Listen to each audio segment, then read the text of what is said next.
everybody, it's Romania Black, and I'm going to try not to cry this episode. March comes in like a lion, but yeah. I couldn't wait. I'm so sorry. I could not wait after watching last week's episode because Nikaido, oh my God, bless his heart. Why are you making me feel all of the feelings? I thought I was done. I was like, I've cried about Hina. I've cried about Rei. I've cried about Shimada. Who else am I going to cry about? Issa? And then they're like, well, we haven't gotten through Nikaido yet, have we? And I was like, no. So, this show just knows how to like take the knife and you expect it to go here and then it goes right here and you're like, oh, I wasn't expecting you to hit me there. I had been building up a wall of being like, I'm not going to let the Hina drama make me sad anymore, and they just come at you from another angle. But this series has been so good and I've enjoyed it so much. I just love it. And I definitely, now that we're getting to the finals of the Newcomers Tournament, Rei is going to take on Yamazaki, who's the one that defeated Nikaido by default, even though it would have been a stalemate in the last episode. So I'm curious to know if we're going to like dive right into that final game, or if we're going to have something with Nikaido and Rei, or if there's going to be anything else go on. This series, what's been so intriguing about it is that it's taken its time, and it's developed all of these different little subplots, and it's kind of gone in between all of them, and you don't exactly know where the story's going, and it's really on the surface. If you describe it to somebody, you're like, oh, well, Hina's getting bullied at school, or Nikaido had to go to the ER because of a health emergency. That all on the surface level sounds like it wouldn't take up a lot of time, but then there's so much under the surface that you're like, oh, you just need to watch the show to find out. So the only comment I have to talk about is Alexander Q pointing out back when Rei took Hina to the library that Rei does not know at this point that Hina wants to run a sweet shop. He has no idea.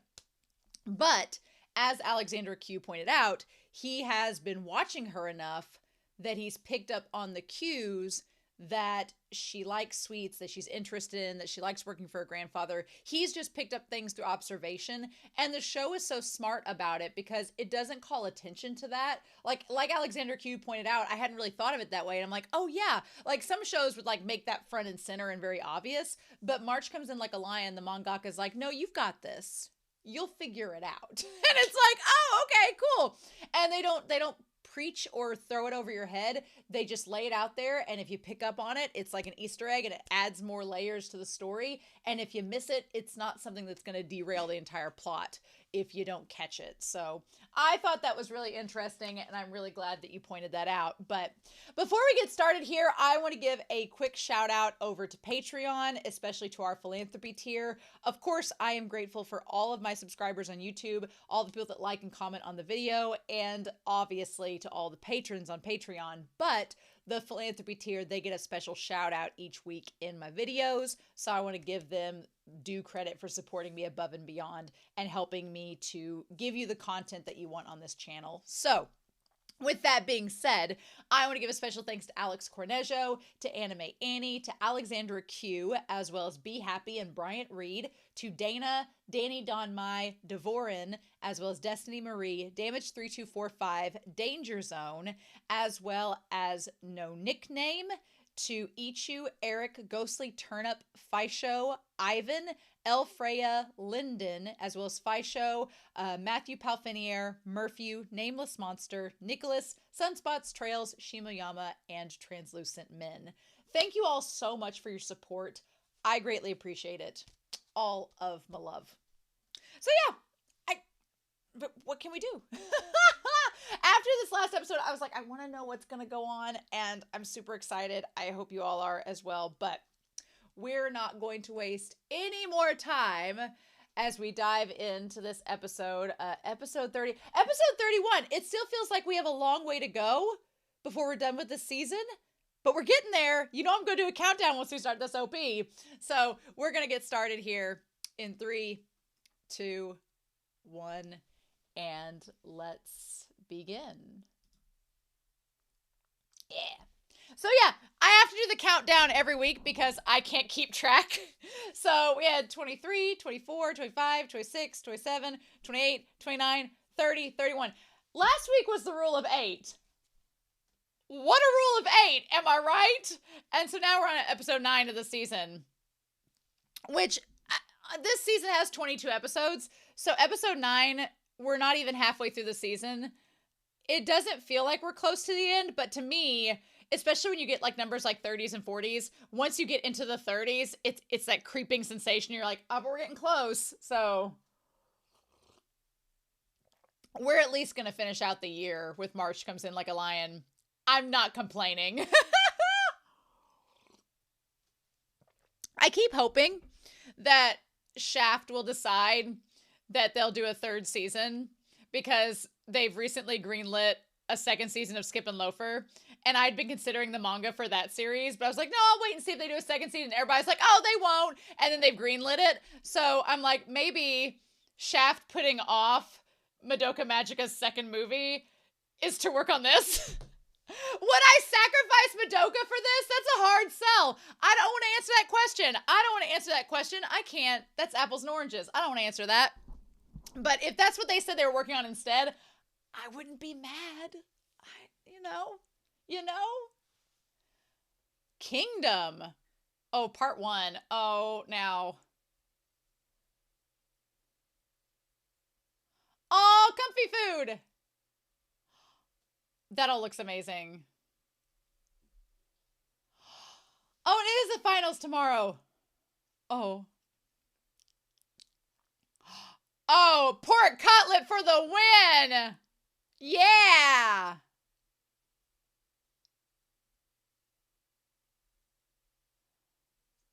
Oh.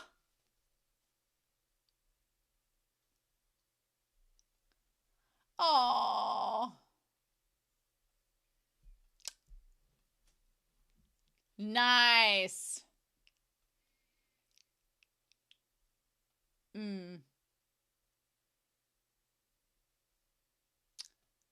All right. Oh, where's Hina going? Oh.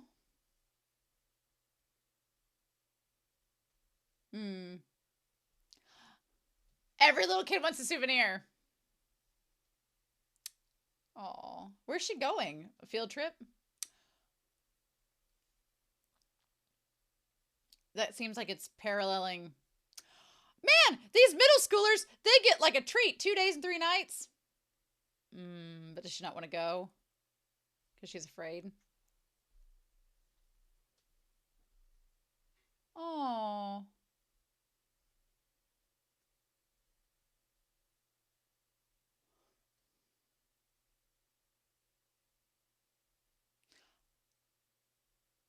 Does she not want to go tomorrow? So she's going to use that as an excuse?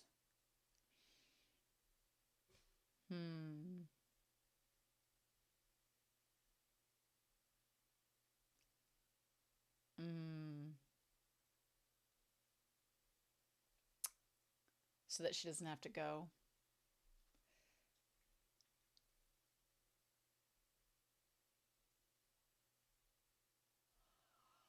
Oh, does he know exactly what that feels like? Oh. Oh.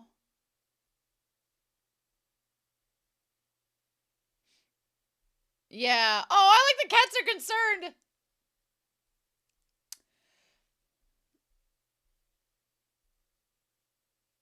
It would be painful, especially if you're going to be ostracized for 3 days. Yep. She's just faking it so she doesn't have to go. Or she's feeling sick because she doesn't want to go.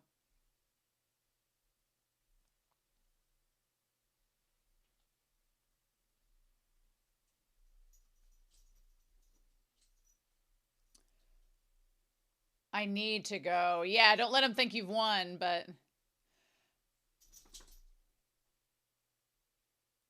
Ah, if I don't go, I'll regret it. Yep, good. Hina's not that type to just sit it out. Oh, man, damn. Girl. And Ray's like, oh. Like him, yes.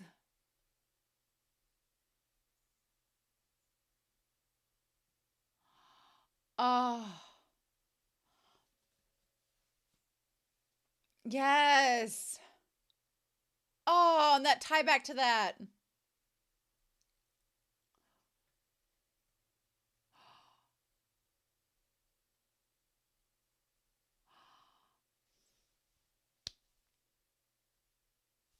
Oh. He kept going till he collapsed. And the girl in front of me is also fighting. Yeah!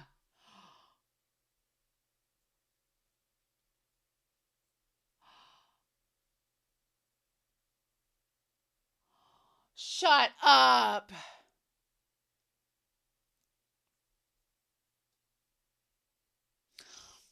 Right, girl? I feel you. Oh.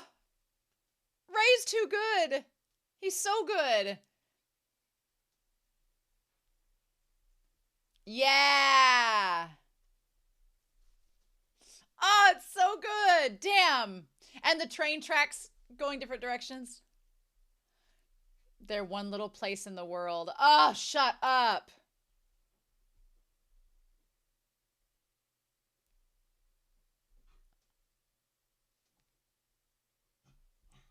Oh, it's alarm clock. Yeah, where are you?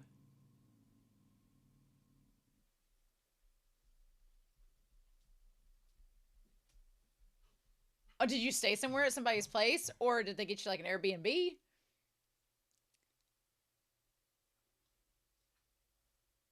Oh, or is that just like a little hotel? Okay. All right.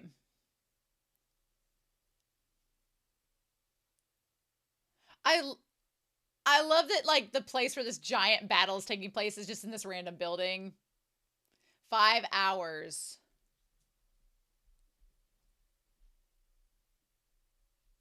Oh, I love like the little gift cards and all that.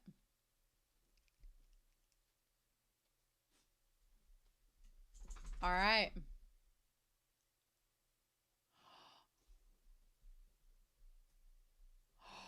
Oh.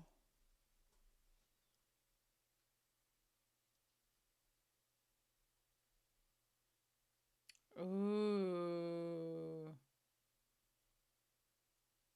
You can tell they're Hachi's friends.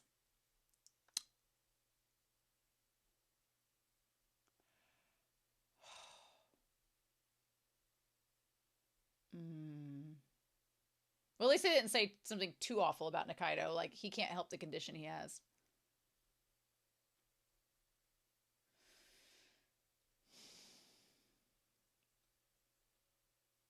Mm.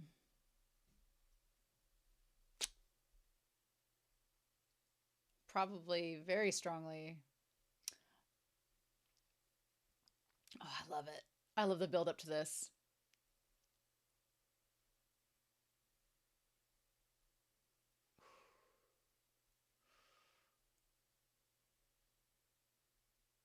Oh, wow. Why is he so imposing? Oh my god!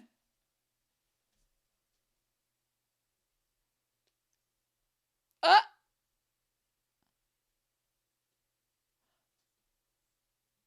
what? This voice? Oh my god! You have to be right on the cusp of 26.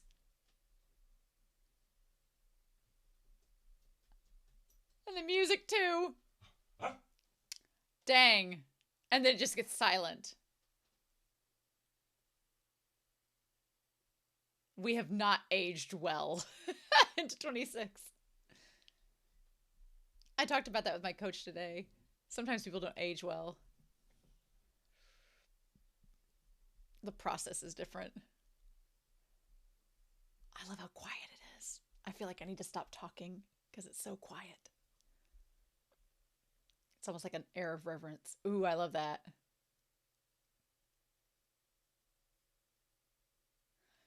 Mm, like you drew it out with Nikaido.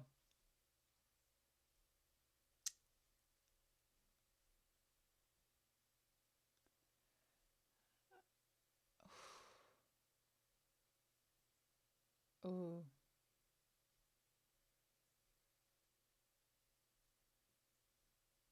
Yeah. Wow, like did he not notice the open moves or why did he force it? Yeah. Was he just trying to keep the battle going?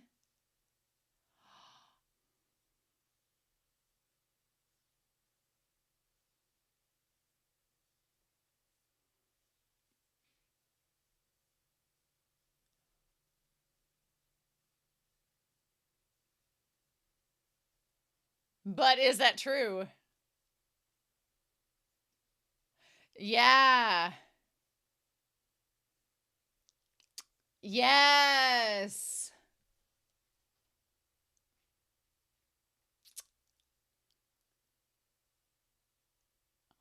Oh.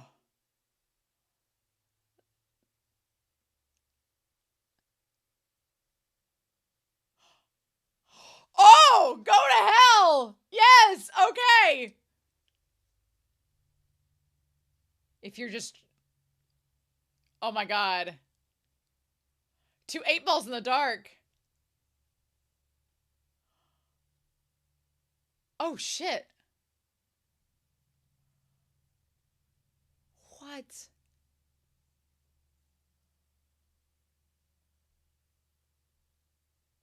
Wow. Damn. Oh, Shaft. I love this. I love it.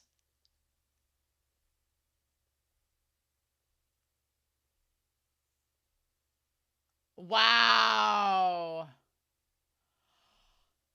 The artistry. The artistry, y'all.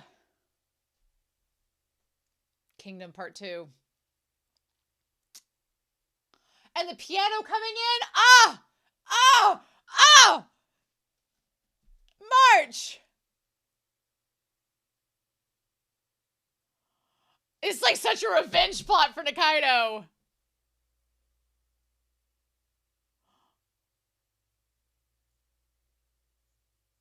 Oh.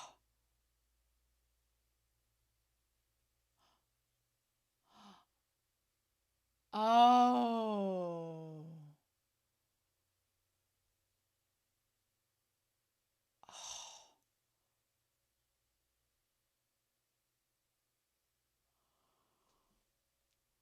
Oh.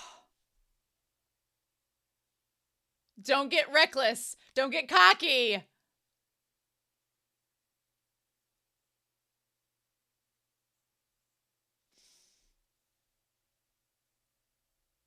Oh. The fact that Nikaido's words reached him.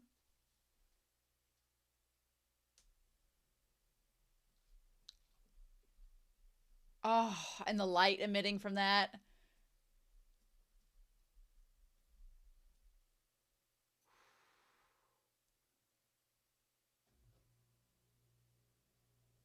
Oh, wow. What's that piece with the one symbol?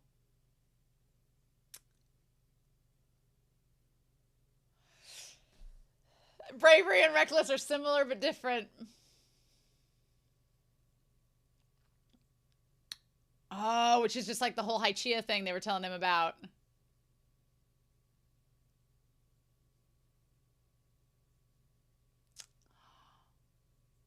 Oh.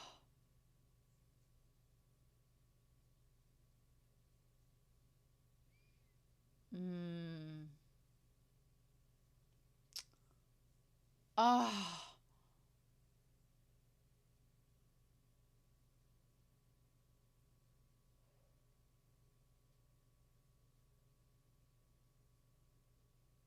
What don't you ever, Ray?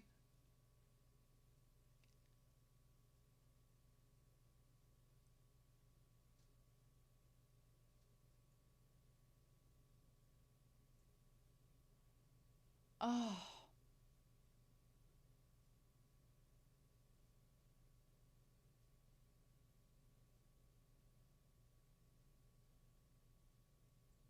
Oh.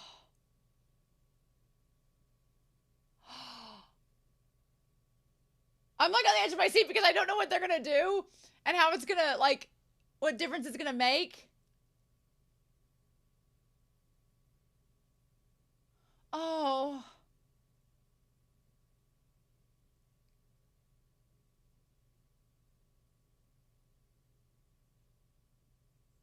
Oh, Ray, don't let that overwhelm you though.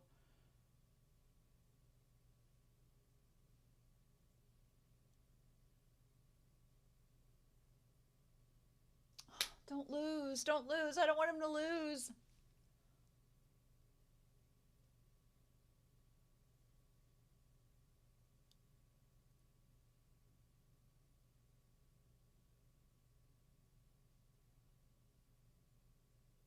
Who won and who lost?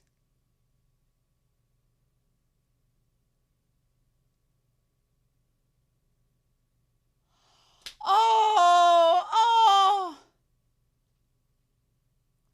Like he was being humbled in that moment. Oh. Good. Okay, so he won. Good, good, good, good, good.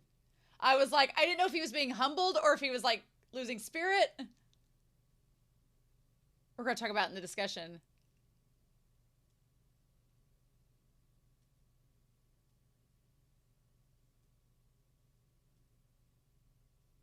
Oh, nerves. Oh my gosh, he's starting a drug ring.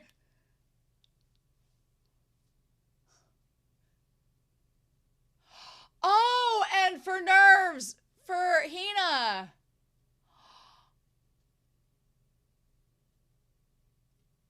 Oh, for Hina. Oh.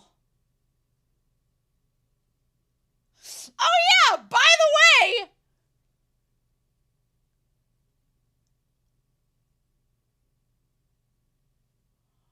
I love that there's just no fanfare. It was just like the photos and everything, but then he's running back to see Hina. Like not basking in any glory or anything.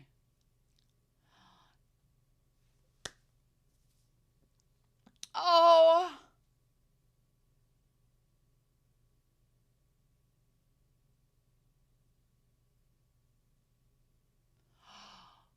Oh. Oh. Oh.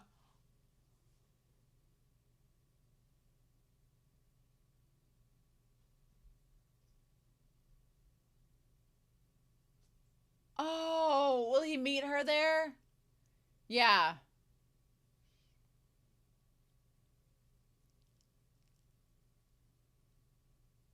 Oh my gosh, really?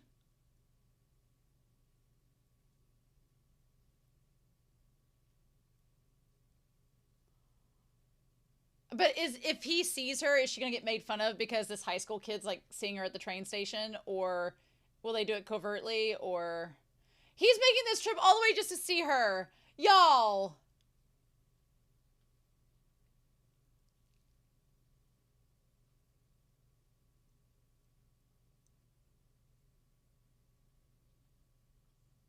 Oh,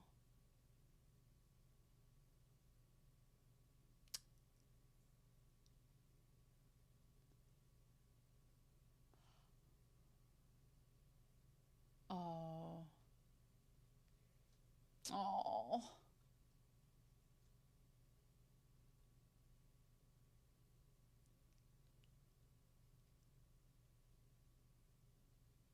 oh. Hey, but there's some girls there.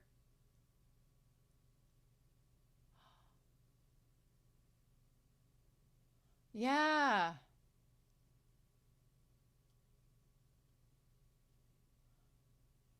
yeah.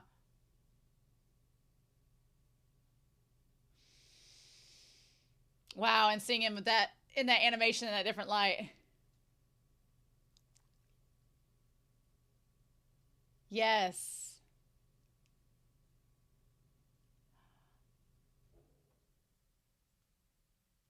Oh,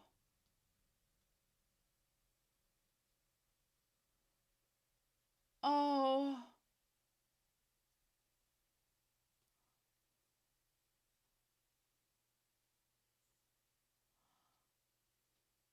Is she gonna be at like a sweet shop or?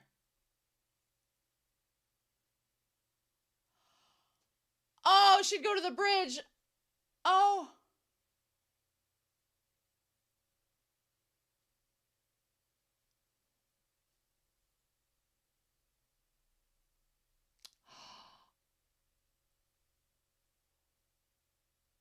Oh. Oh.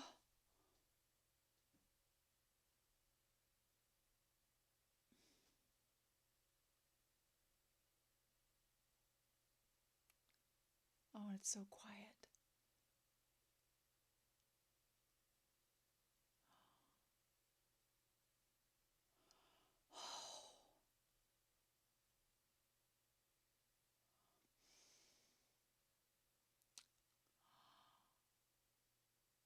Oh.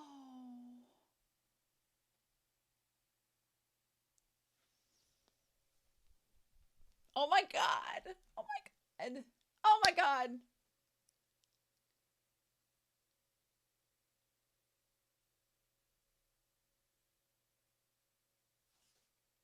Well, let's see. You know.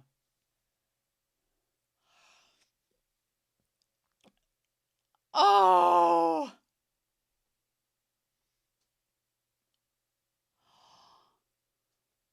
Uh-huh.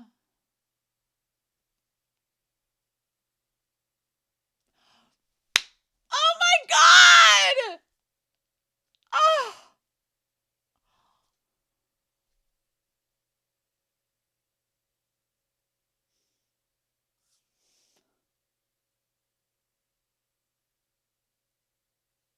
Oh God.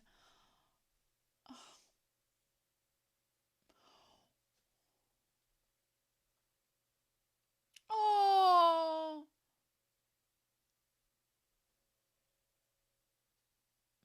Oh my God, my heart. It couldn't get any bigger.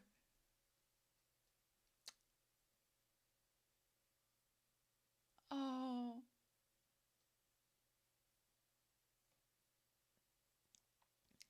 Oh my God. Oh. You were worried she'd catch cold. Oh my God, Ray.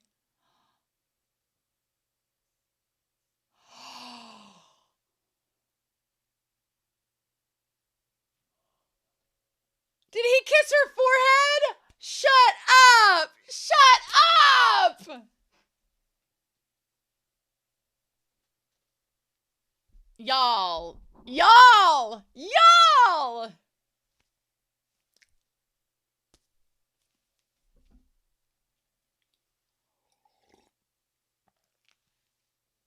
Oh my God. Oh my God.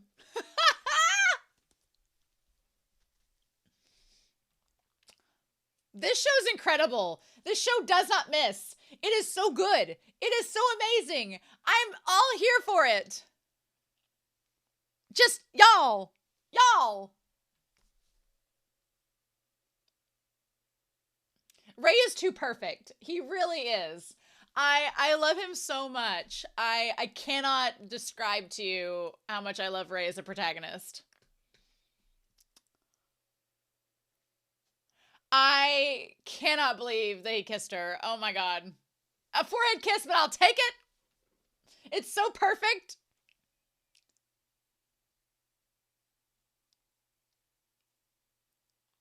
Y'all, I'm just floored. Oh my God. All right.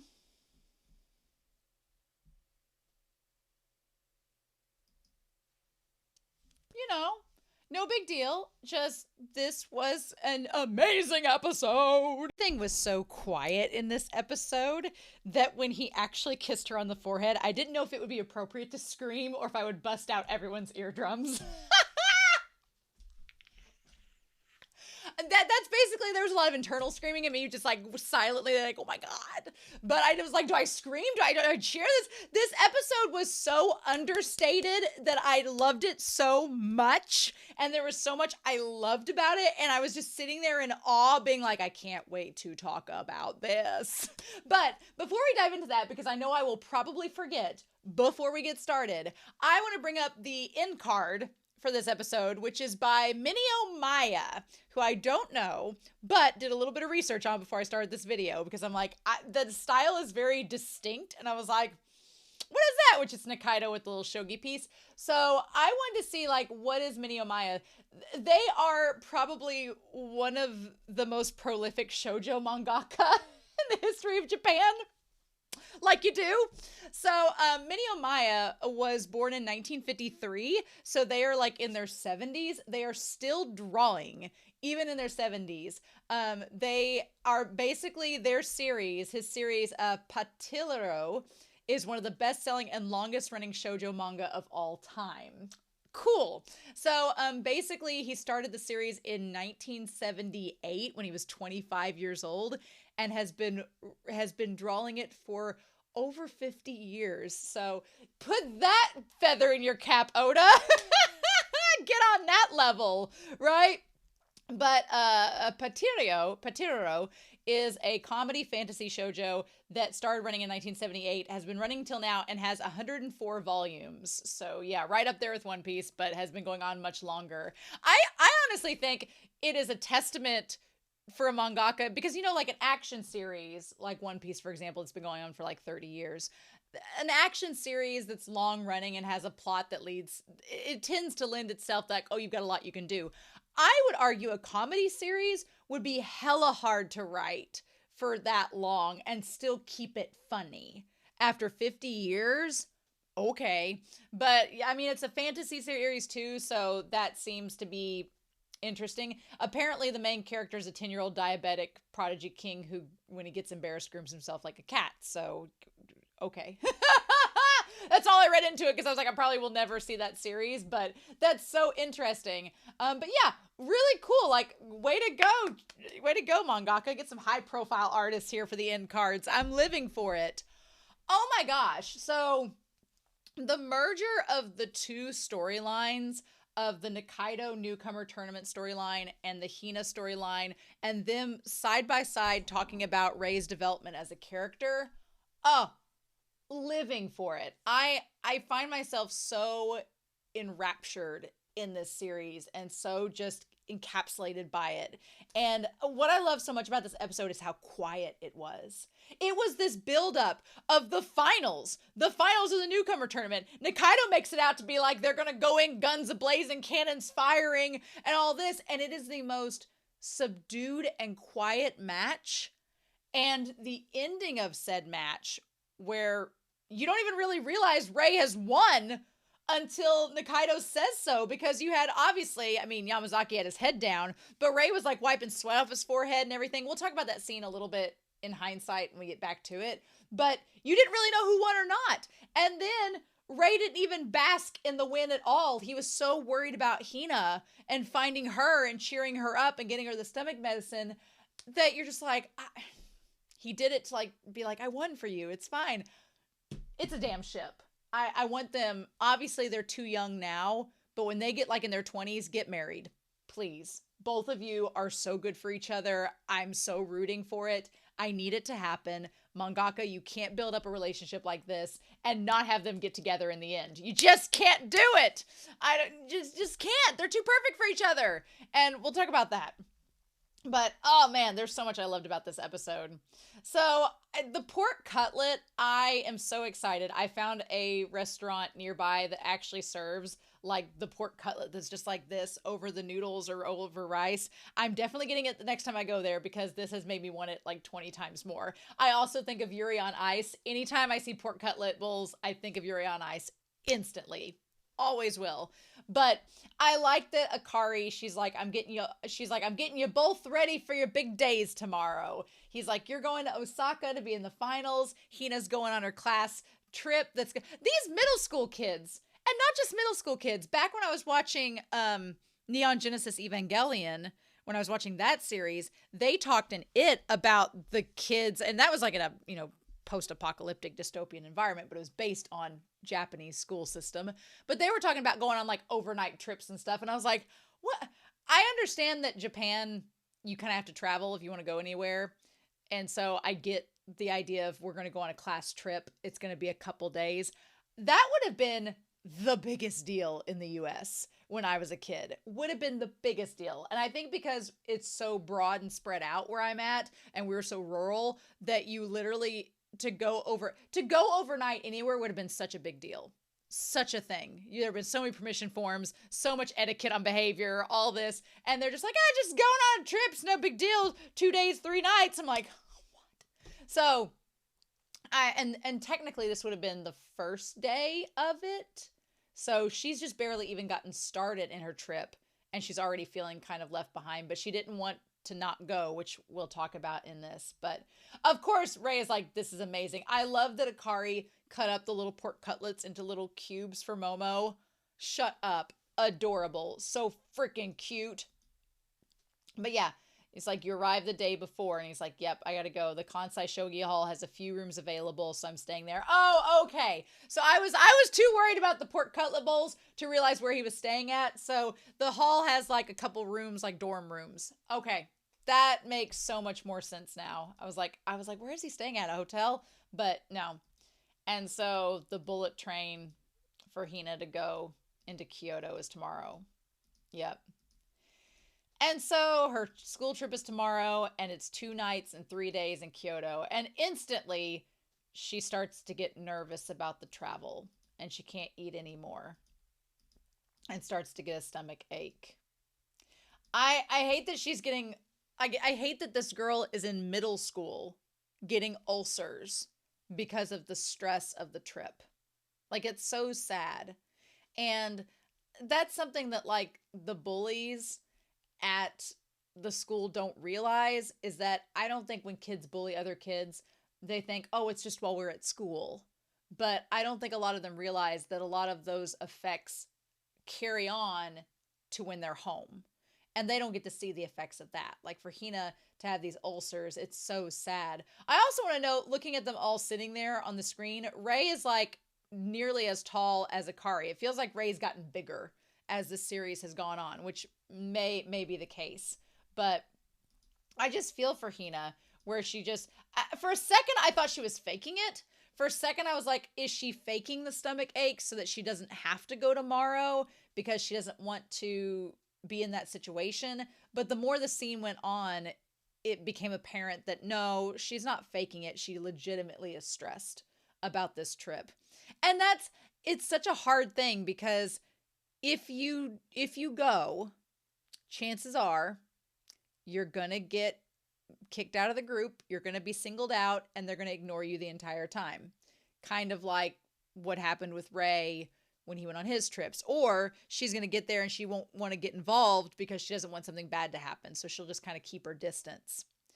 But I understand her also in being like, if I don't go, then if I don't go on this trip, I'm going to regret it. Because one, I feel like if you don't go, it's like the bullies are winning. Because the bullies don't want you to go. They're going to be like, oh, she's not going to come. See, she was too scared to go to school and whatever. So if you don't go, one, you let the bullies know that they've affected you and they've won. If you go, you kind of prove them wrong. But two, what if you go and you do see something that's neat? What if you do have a good time? And what if you look back in 10 years and go, damn, I wish I'd gone on that school trip. When am I ever going to go to Kyoto again? I wish I'd done that. So, and honestly, if she hadn't gone, this moment with Ray wouldn't have happened. And it's like,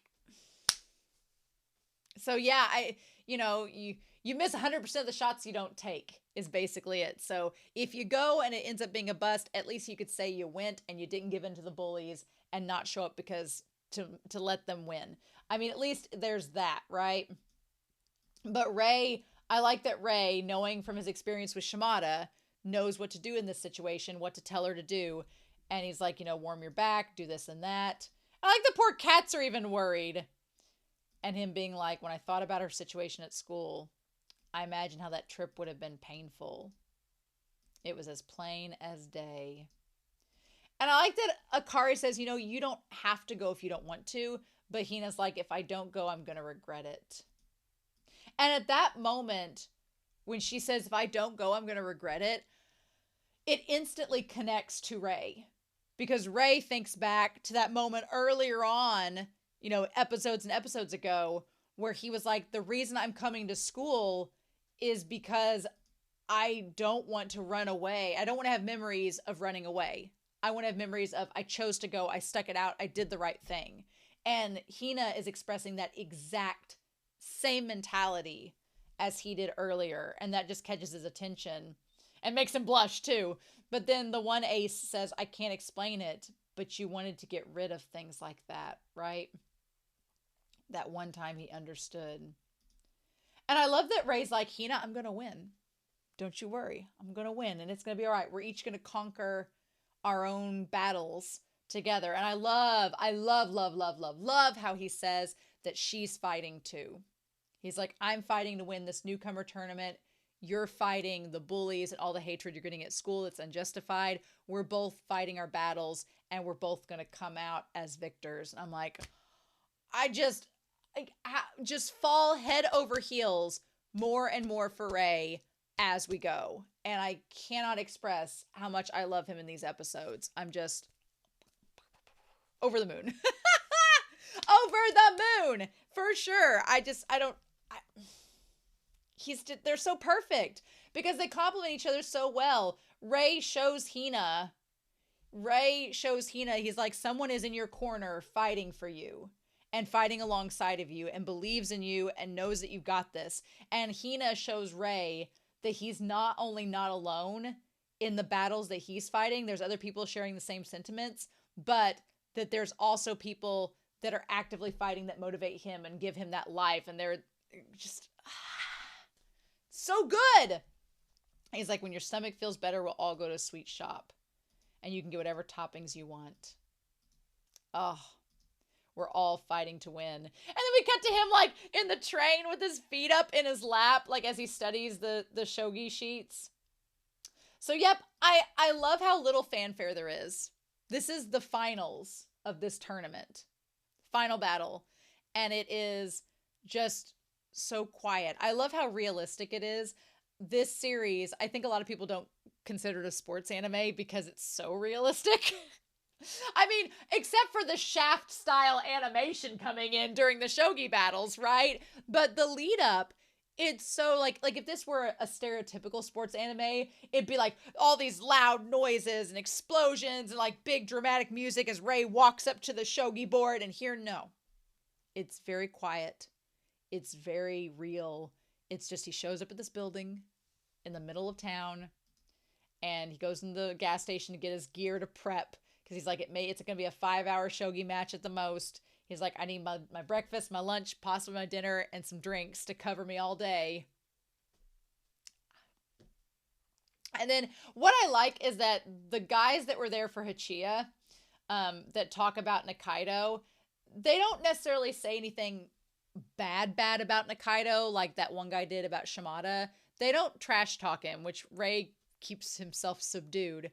But they talk about how Yamazaki was going all out, when in reality, he wasn't really. He was just out of moves and he was stalling, is what it ends up becoming. What we find out later is that Yamazaki couldn't figure out a way to win, so he was just trying to stalemate and hold out and draw out Nikaido, basically until he passed out.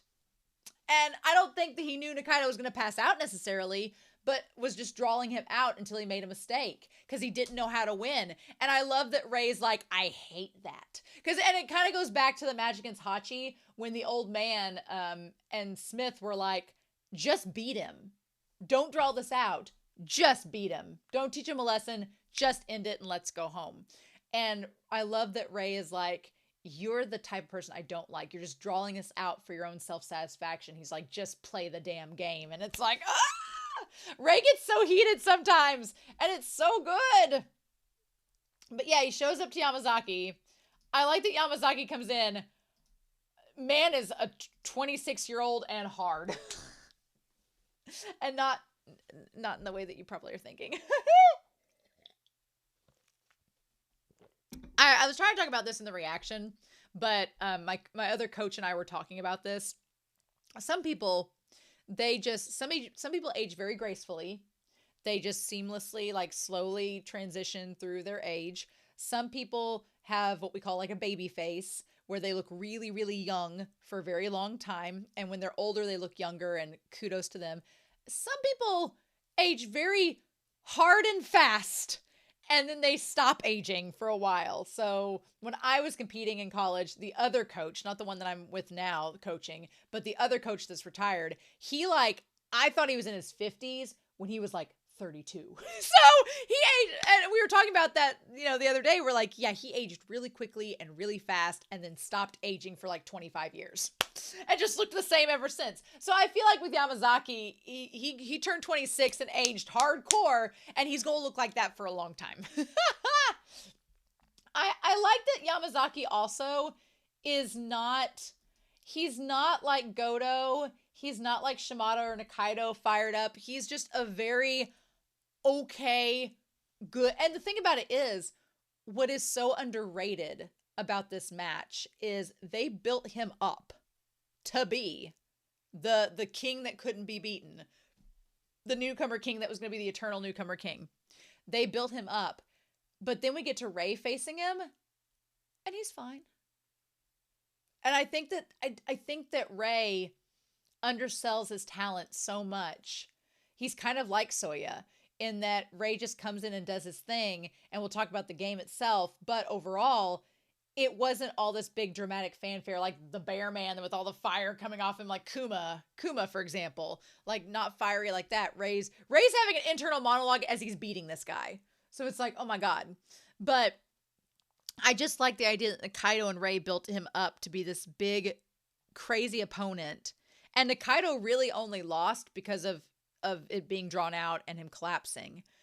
But in the end, it's Rei and Nakaido, I think, both undersell how good they are, so that when they're up against these type of opponents and they win, it's well, damn, yeah. So as they're facing each other, it was just, I had to stop talking.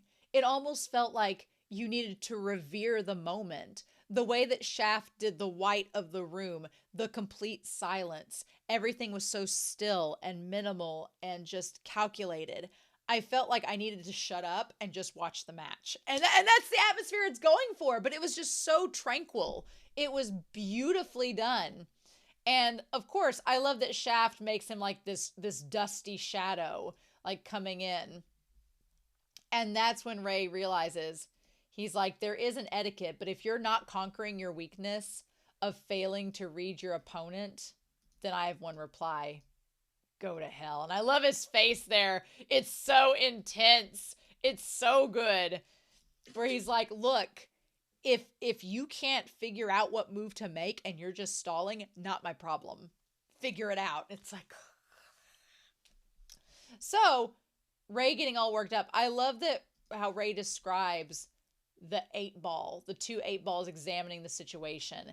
And I love how it's basically, he looks at his opponent like these two fog lights through the rain, saying they're just waited with bated breath for the moment I make a wrong move. And it's this big, he looks almost like Pigpen from Charlie Brown, but he's just this whirlwind with this shadowy hand coming out. Just the artistry, the animation is gorgeous. Shaft does such a good job with it. I love it.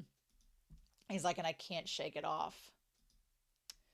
But Rei has a thing, and Rei is self-aware of his weakness, and he catches himself doing it. He starts to get arrogant and mad, and Rei has a temper. He's competitive, and he has a temper, and he doesn't like when he thinks people are looking down on him. And in the shogi world, he can kind of let that out, and he's well, fine, I'll show you exactly what I'm going to do, and I'm going to get revenge on Nakaido and do this badass cool move. And Nakaido's shoulder angel stops Rei and is hold on, whoa, wait, you're getting ahead of yourself. You're trying to be this cool badass hero, but why not we do things, he's I'm going to fling the mud away. And Nakaido's voice, the shoulder angel, says, don't try to act cool, Kiriyama. That's not going to be how you win. And he stops. He stops. He's if you really want to win, persevere. Don't just attack. You have to defend. He's I finally caught up to you, Kiriyama. And I'll be waiting for the day we have our match together. Right? Can you hear me? And there's the little rook in his hand. I love that. I love that Nakaido's his shoulder angel. I love that Nakaido's words reached him. I love that Nikaido stopped him because he could have made that really cool move. It seemed like an obvious move, but it was a trap. And Nikaido's like, don't get trapped. He's like, you've got to win because we got to face each other one day, right? You've got to become the newcomer king so that we can face each other, right? And so I can try to steal the title from you. And I love that Nikaido, I love that in the past, in previous seasons, Rey would not even, I think, concede the idea of having a shoulder angel or a shoulder devil. I don't think he would even think of the idea of anyone's words reaching him and motivating him or giving him advice. The Rey of season 1 would have been in this torrential storm and would have been powering through, just assaulting his opponent with moves. But we've learned from season 1 that you can't just do that without the experience and without the know-how and without the perseverance, like Nikaido's saying. You're just wasting opportunities by thinking you can bulldoze your way into a win and that there won't be consequences. So I like that Rey kind of like curls inward and goes, damn. And he's like, he's right. I don't need to just make this move and not think about it. So I love that he changed his mind. I love the light reflecting on the hand with the shogi piece. Oh, it's so good. It's so good. And then you could tell Yamazaki's like, well, damn it. I had you baited and you didn't fall for it. Damn it. But in this moment, it was hard to tell if Rey was winning or losing, because even though I've watched this, I can't read what the pieces mean, and I can't read Japanese, so I can't memorize what's the rook, what's the other pieces. So it's hard for me to tell what person is doing what. And even at the end, it was a little bit difficult to be like, okay, well, I think he won, but I don't know. But what I loved about this episode was that Rey won the finals, but it wasn't this big fanfare exploding. You know, there was lots of camera flashes, but there weren't like, you know, exploding poppers and things like this. And Rey, you know, didn't do, if this had been a stereotypical shonen, Rey would have been like it would have rotated around him and like there would have been the action lines and he would have been like, I won! Yeah! No. It's not it at all. Instead, this win literally humbles him. Because in that moment, he about threw it away. Because he was so, he calls himself arrogant, but he was so gung-ho, but not thinking it through. And he got so ahead of himself. And he says, I'm always like this. And that's when you see Nikaido being like, bravery and reckless are similar, but different. And he's like, I'm reckless. And he just slowly moves the pieces. I'm always so quick to focus on myself. He's like, I'm thinking of myself and not other people. Which goes back to Hachiya in the match before, where they're like, you're just like Hachiya. You're arrogant and you think of yourself. And Rey's like, I'm not like that. And they're like, no, you are. You're just very quiet and complex about it, but you're doing the same thing. And in this episode, in this match, Rey finally realizes what they were saying. He's like, I'm always quick to focus on myself. And then you see like Hina thinking of other people and him like looking at her for guidance. And he's like, other people's kindness and strength. The fact that he looks to her and sees her in his mind and thinks of kindness and strength, like partner goals. Partner goals. Give me that. Give me a Rey. I would probably be cleaning myself up and crying is what Akari says in that moment. But you see like Rey watching her back and loneliness. He's like, I never. And then he makes the move.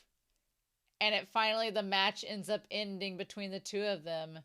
And I just love how subdued and kind of like, he's just humbled. He's like, damn. And he almost looks sad. He's like, I could never notice it.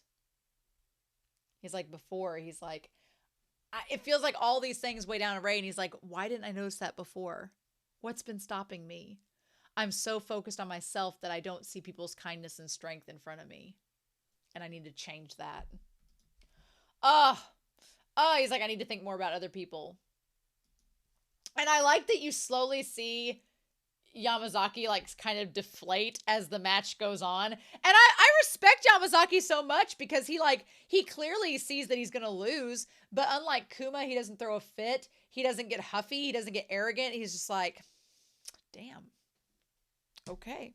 And maybe out by himself he does that, but in this moment, Ray beats him and it's so quiet. And then you see like the board and it looks like he's cornered him, and you see all the cameras flashing, and you see Ray with the towel wiping his sweat off of his eyes, and Yamazaki just kind of sitting there looking at the board.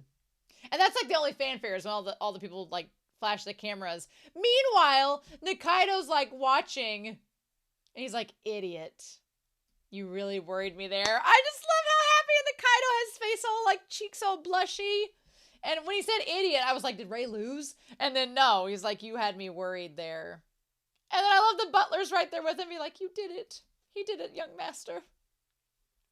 Oh, it was brilliant.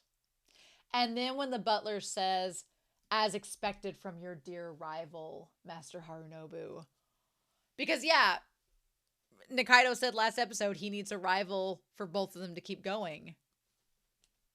Oh my God. I can't. I really can't.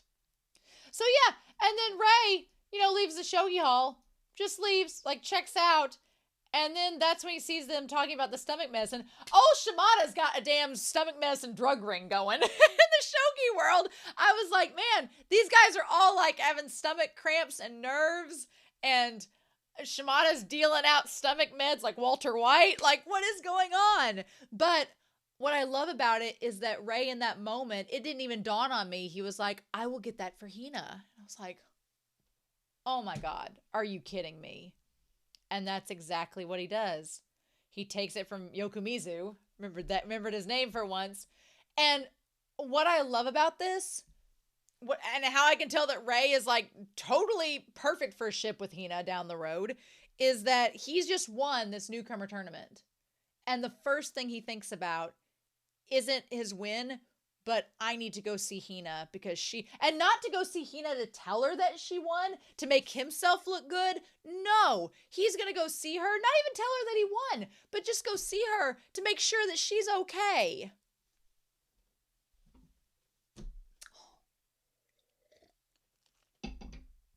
Y'all, I can't. So he gets on the train and goes back to see her at the station. And he tries to look in the places where he thinks all these girls might be hanging out. And at that moment, he thinks back to himself and he's like, okay, if she's struggling like I am with being bullied, where would she go? He's like, I felt good by bushes and over by, reading by myself by the bushes where I was far enough away. Where would she go? And then he thinks about how he knows her. And he's like, I know that when she cries or when she feels sad, she goes and stands by the river. He's like, I would too. And so that's when he finds her. And it's just like the fact that he pays so close attention to all of that with her and knows that about her. Oh my God, it's so good. It's so good.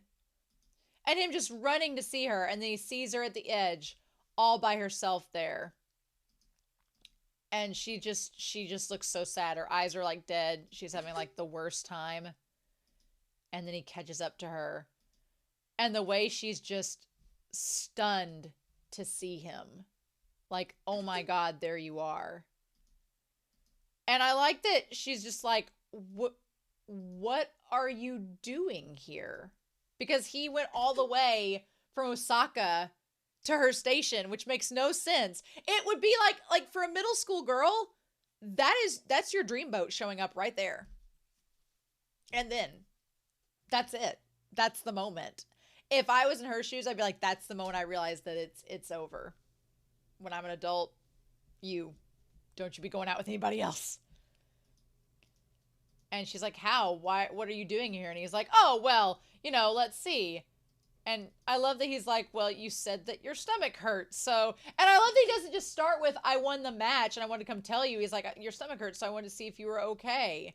And he's like, that's right. A colleague gave me some stomach medicine. And then I would be with her. I'd be like, if somebody came to see me when I was feeling terrible, oh my God, it's so good. And I thought she would just like, before we had just hand holding. No, full blown hug.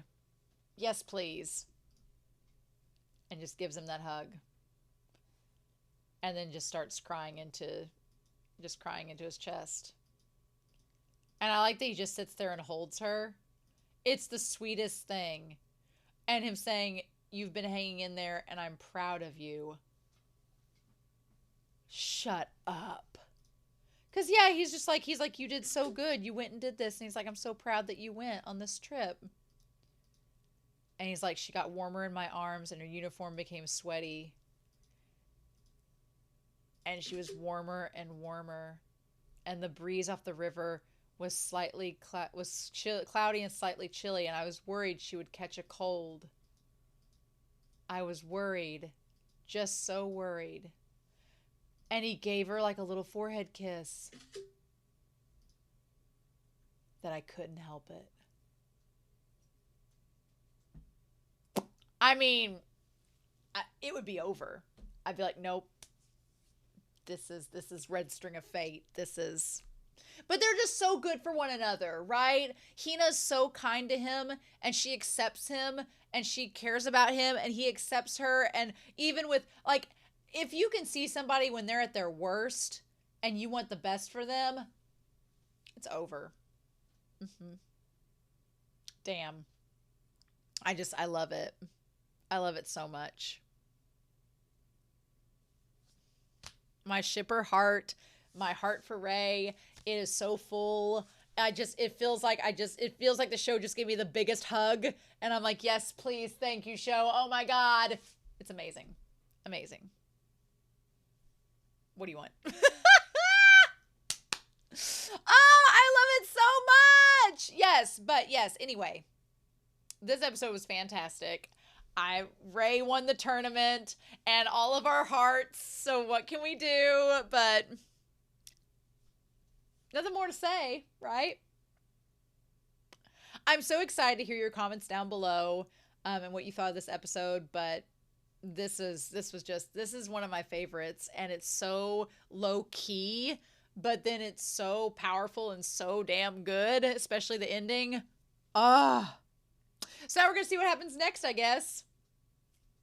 It's gonna be hard to wait. It's gonna be hard to wait. But in any case, I hope you all have a wonderful week.